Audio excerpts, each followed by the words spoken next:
السلام علیکم ورحمۃ اللہ وبرکاتہ۔ دوستو، آج میں آپ کے سامنے افغانستان کی تاریخ کو نہایت ہی مختصر مگر جامع کر کے بیان کروں گا۔ یہ ویڈیو افغانستان کے نہایت دلچسپ واقعات پر مبنی ہے۔ صدیوں سے افغانستان جو ہے تو فوجی مہمات کا شکار رہا ہے۔ تاریخ سے پتہ چلتا ہے کہ افغانستان پر کئی قوموں اور طاقتور ملکوں نے حکومت کی، لیکن دلچسپ بات یہ ہے کہ آج تک کوئی بھی ہمراہ آور بیک وقت پورے افغانستان پر قبضہ نہیں کر پایا، الٹا انہیں منہ کی ہی کھانی پڑی۔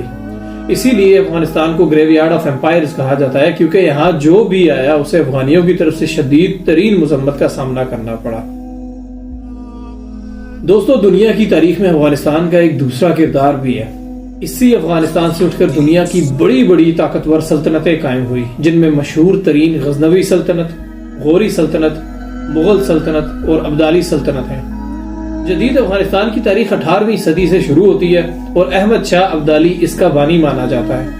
آثار قدیمہ کے امریکی ماہرین نے افغانستان کے صوبے بدخشاں میں کھدائی کے دوران 800 کے قریب قدیم چیزیں دریافت کی، جن میں انسانی کھوپڑی کی ہڈیاں بھی شامل تھیں، اور ماہرین کا کہنا ہے کہ موجودہ افغانستان کی زمین پر 52,000 سال پہلے بھی انسان موجود تھے۔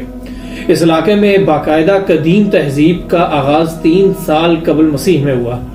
زرتشی، مجوسی اور پارسی یہاں کا قدیم مذہب تھا، جس کی خاص علامت آتش یعنی آگ تھی۔ یہاں قدیم تہذیب گندھارا کا بھی ایک بہت بڑا شہر موجود تھا، جس کی نشاندہی نہیں ہو سکی۔ یہاں آنے والے سب سے قدیم باشندے آرین تھے۔ آج بھی افغانستان میں کئی ایسی قدیم جگہیں ہیں جن کو عالمی ورثہ قرار دے کر یونیسکو ورلڈ ہیریٹیج کی تحویل میں رکھا گیا ہے۔ پھر 330 قبل مسیح میں پرشین امپائر کے آخری بادشاہ کو شکست دینے کے بعد سکندر اعظم یہاں پہنچا، لیکن اس کی فوج کو یہاں کے مقامی قبائلیوں کی طرف سے شدید ترین مذمت کا سامنا ہوا۔ اسی موقع پر سکندر اعظم نے افغانستان کے متعلق کہا تھا کہ افغانستان میں داخل ہونا تو آسان ہے، مگر یہاں سے نکلنا نہایت ہی مشکل ہے۔ سکندر کے بعد یہ علاقہ موریہ سلطنت کے پاس چلا گیا۔ چندرگپت موریہ نے یہاں ہندو مذہب اور بدھ مت متعارف کروائے۔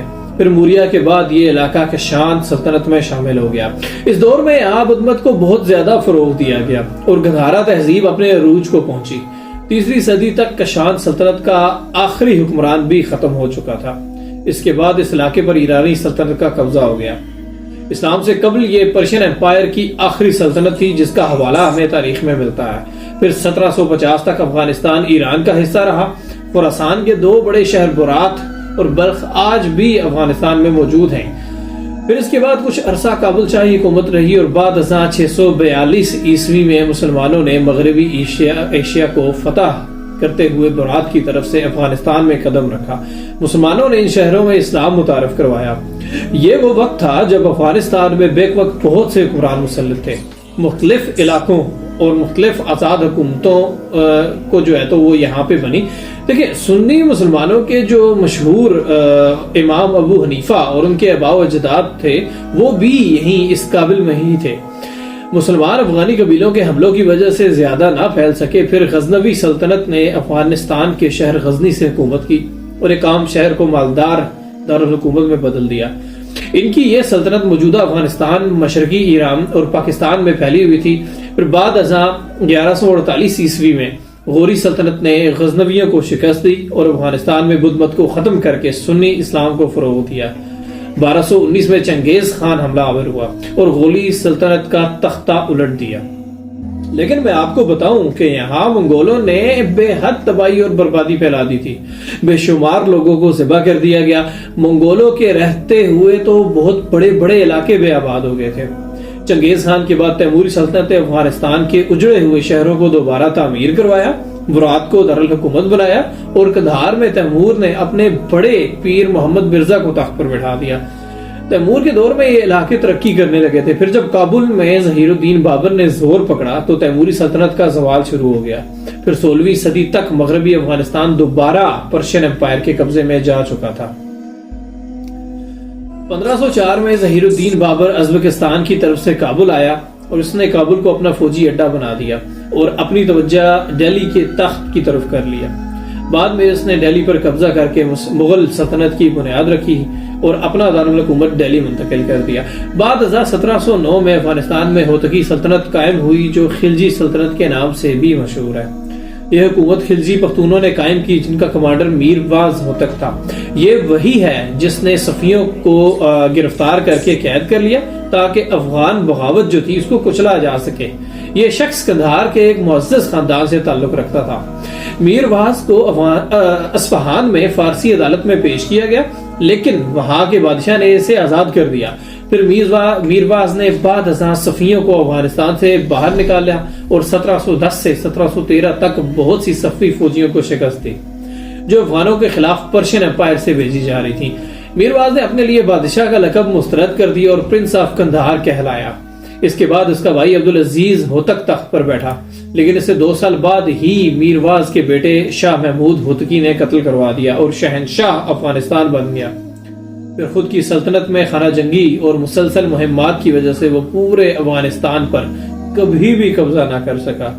اس دور میں ہزاروں اصفہانی باشندوں کا قتل عام کیا گیا جن میں سے 1000 سے زیادہ مذہبی علماء اور صفی خاندان کے لوگ مارے گئے۔ بعد ازاں 1738 تک افغانستان ہوتکی حکمرانوں کے قبضے میں رہا جن کی حکومت کا خاتمہ ایرانی شہنشاہ نادر شاہ نے آ کر کیا۔ 1738 میں نادر شاہ قندھار میں گھسا اور شاہ حسین کو شکست دے دی۔ نادر شاہ نے قندھار کو تباہ کر کے اس کی جگہ نادر آباد کے نام سے ایک نیا شہر بسا دیا۔ اچھا، اسی زمانے میں نادر شاہ فوج میں ایک نوجوان احمد خان بھرتی ہوا جسے بعد میں تاریخ نے احمد شاہ ابدالی کے نام سے بھی جانا۔ پھر 1747 میں جب نادر شاہ کو ایرانیوں نے قتل کر دیا تو قندھار میں افغانیوں نے 25 سالہ احمد خان کو اپنا حکمران تسلیم کر دیا۔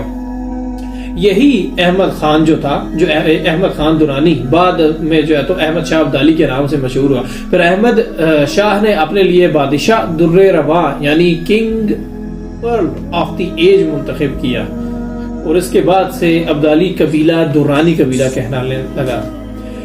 احمد شاہ ابدالی نے موجودہ افغانستان اور موجودہ پاکستان پر قبضہ کیا۔ اس کے علاوہ تھوڑے عرصے کے لیے ایرانی خراسان، کوہستان اور دہلی پر بھی قبضہ جمائے رکھا۔ اسی دوران احمد شاہ نے مشہور زمانہ پانی پت کی لڑائی میں مرہٹہ سلطنت کو شکست دے دی اور اس کے بعد اس کا بیٹا تیمور شاہ درانی بادشاہ بنا اور اپنا دارالحکومت قندھار سے منتقل کر لیا۔ اس کے بعد اس کا بیٹا زمان شاہ درانی اور پھر شجاع درانی آیا۔ دونوں حکمرانوں نے پنجاب میں سکھوں پر حملے کیے، بلکہ امرتسر میں گولڈن ٹیمپل کو بھی انہوں نے ہی تباہ کیا تھا۔ بعد ازاں پھر مہاراجہ رنجیت سنگھ کے ساتھ مل کر سکھوں نے کابل سلطنت کا ایک بڑا حصہ چھین لیا۔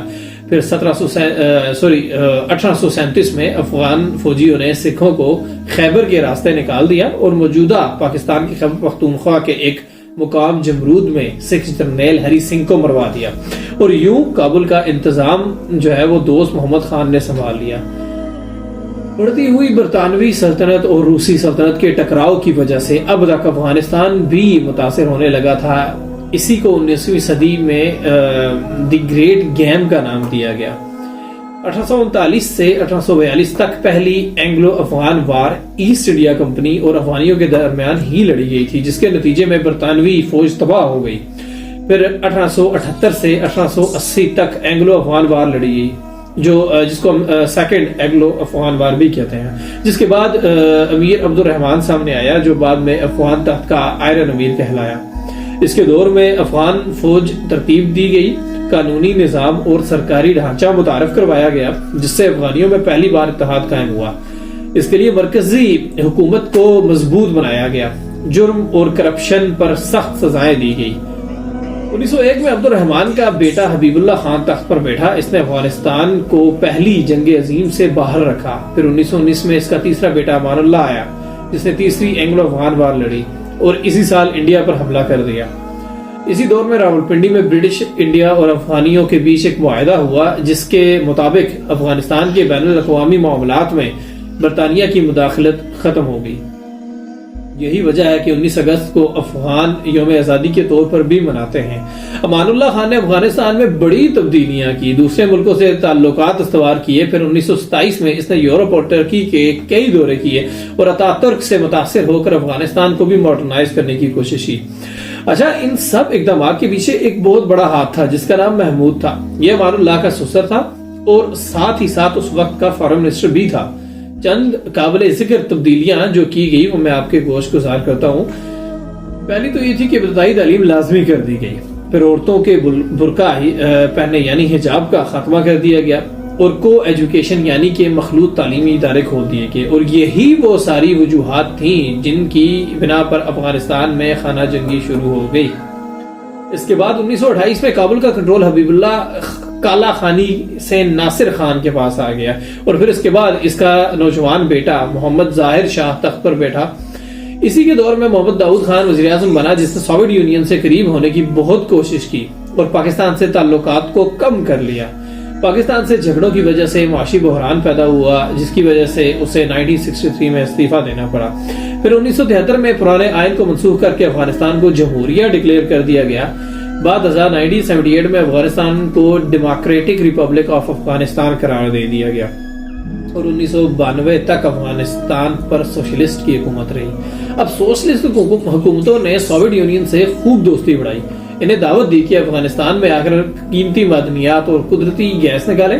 روسیوں نے یہاں بہت سے ٹھیکیدار بھیجے جنہوں نے اسکول، سڑکیں اور کنویں کھدوانے جیسے مختلف کام کیے۔ انہوں نے افغانستان فوجیوں کو ٹریننگ اور اسلحہ بھی دیا، لیکن دوسری طرف سوشلسٹ گورنمنٹ نے اپنے ہی ملک میں قتل و غارت بھی شروع کر رکھی تھی۔ ہزاروں روایتی افغان عمرہ، مذہبی علماء، پڑھے لکھے جو طبقے تھے اس کے ہزاروں لوگوں کو انہوں نے گرفتار کر دیا اور کافی ساروں کو قیدی بنا دیا اور پھر قتل کر دیا۔ حکومت نے ایک مہم شروع کی جس میں 10 سے 27 ہزار تک افراد کو جو ہے تو قتل کر دیا گیا، 14 سے 20 ہزار تک قیدی بنا دیے گئے، اور زیادہ تر پھولے چرخی کی بدنام زمانہ جیل میں ڈال دیے گئے۔ 1778 میں سوویت یونین کی فوجی مدد حاصل کرنے کے لیے ان سے معاہدے کر لیے۔ اس حکومت کی پالیسیاں اسلامی تعلیمات کے اکثر خلاف تھی، اس لیے افغان باشندے حکومت کے خلاف ہونے لگے، اور پھر 27 ستمبر 1979 میں سوویت یونین نے اپنی فوجیں افغانستان میں داخل کر دی۔ اس حملے میں 1 لاکھ فوجی شامل تھے، جن کے ساتھ بعد میں 1 لاکھ افغان فوجی بھی شامل ہو گئے۔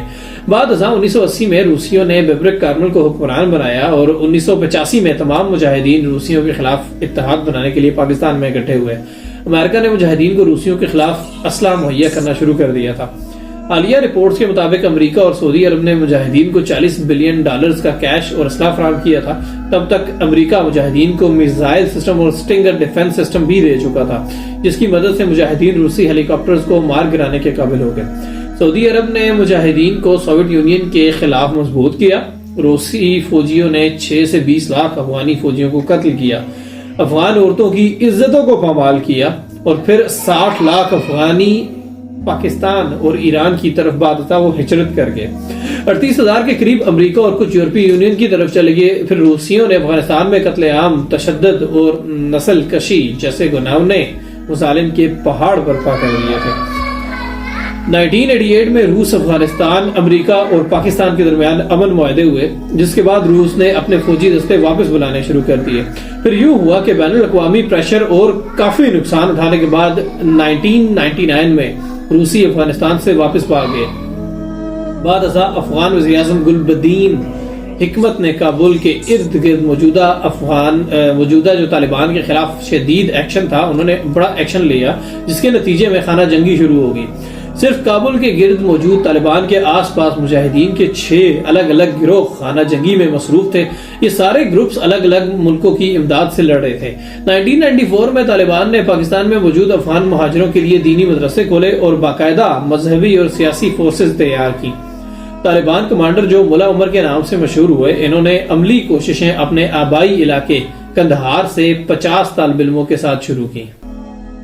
1994 تک طالبان بہت سے صوبوں پر قابض ہو چکے تھے۔ پھر 1995 میں افغانی حکومت نے باقی کے تمام مجاہدین گروپوں کو شکست دے دی اور طالبان کے ساتھ مل کر حکومت بنانے کی پیشکش کی، لیکن طالبان نے آفر مسترد کر دی۔ اب طالبان نے کابل پر حملہ شروع کر دیا۔ پھر 27 ستمبر 1996 کو باقاعدہ افغانستان کی بنیاد رکھی گئی۔ انہوں نے اسلامی قوانین نافذ کر دیے، عورتوں کو بغیر محرم کہیں باہر نکلنے سے روک دیا۔ ابھی افغان حکومت اپنے پاؤں پر کھڑی بھی نہیں ہوئی تھی کہ 1998 میں امریکہ نے اسامہ بن لادن کی تلاش کے لیے افغانستان میں میزائل حملے شروع کر دیے۔ یونائٹڈ نیشن کی رپورٹ کے مطابق افغانستان میں افغانیوں کے علاوہ پاکستان، عرب اور وسطی ایشیائی باشندے بھی تھے۔ 1998 میں احمد شاہ مسعود کو قتل کر دیا گیا. پھر اس کے بعد 2002 میں اتحادی فوجیوں کی مدد سے حامد کرہی کی حکومت قائم کر دی گئی. بعد ازاں 2003 میں نیٹو افواج نے کابل کا کنٹرول سنبھال لیا. اچھا، اس وقت افغان فورسز اور پولیس کو نیٹو افواج ہی ٹریننگ دے رہی تھیں. اس دور میں صحت، تعلیم، ٹرانسپورٹ اور زراعت وغیرہ پر کافی توجہ دی گئی اور قومی ادارے ترتیب دیے گئے.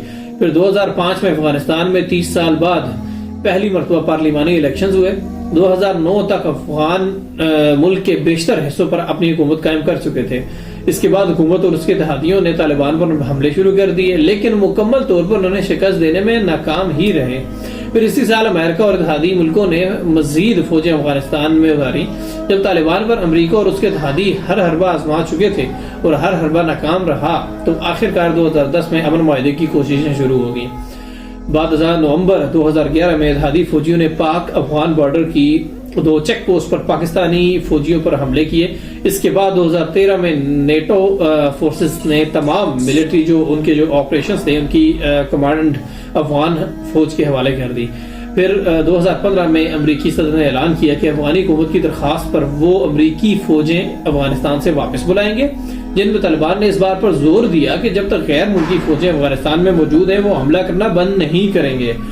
پھر یہ ہوا کہ مارچ 2020 میں امریکہ اور طالبان کے درمیان ایک معاہدہ ہوا جس کے مطابق دونوں طرف کے قیدیوں کو رہا کر دیا گیا. اب ان سب جنگوں اور قبضوں سے یہ تو ظاہر ہو گیا کہ امریکی تاریخ کی طویل ترین جنگ کے بعد آخرکار امریکہ اور اس کے اتحادیوں کو ہار ماننی ہی پڑی اور مجبوراً طالبان کے ساتھ مذاکرات کر کے انہیں افغانستان سے باہر نکلنا ہی پڑا. اسی لیے افغانستان کو گریو یارڈ آف ایمپائرز کہا جاتا ہے.